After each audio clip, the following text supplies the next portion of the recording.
अगर आप भी चाहते हैं कि पूजा फिल्म्स का ऑडियो वीडियो सबसे पहले आप तक पहुंचे, तो लाल बटन को दबाकर चैनल को सब्सक्राइब करें और साथ में बेल आइकन को दबाना ना भूलें।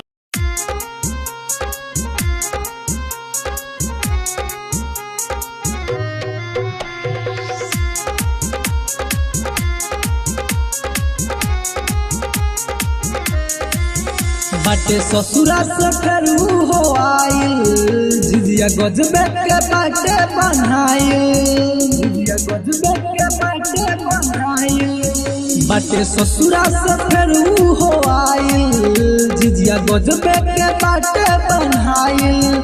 मत झिझिया नचावे डोइनी के गोरियावे, मत झिझिया नचावे डोइनी के गोरियावे। पूरा कोइले बाबिधिया सखी आइल बाटे पूजावा के दीदिया सखी, नैहर में खेले देखो झिझिया सखी। आइल बाटे पूजावा के दीदिया सखी, नैहर में खेले देखो झिझिया सखी।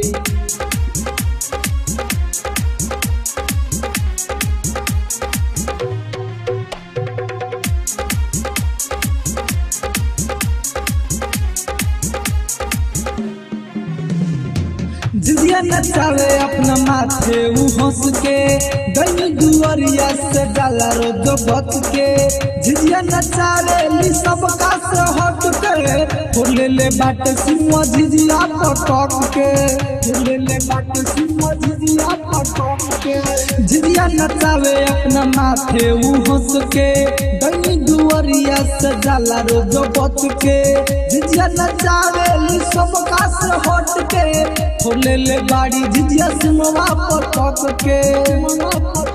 अखलोरावा बहावे ओके सब समझावे, अखलोरावा बहावे ओके सब समझावे। गाव झिझिया के गीतिया सखी, आइल बाटे पूजावा के दीदिया सखी, नैहर में खेले देखो झिझिया सखी। आइल बाटे पूजावा के दीदिया सखी, नैहर में खेले देखो झिझिया सखी, नैहर में खेले देखो झिझिया सखी।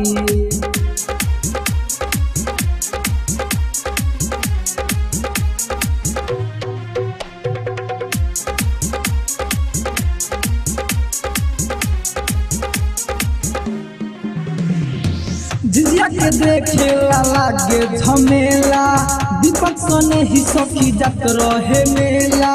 राइटर मोल देखी अकेला, झिझिया पर हमरा चलैले बढ़ेला, झिझिया पर हमरा चलैले बढ़ेला। झिझिया के देखे लागे झमेला, दीपक सने ही सखी जात रहे मेला।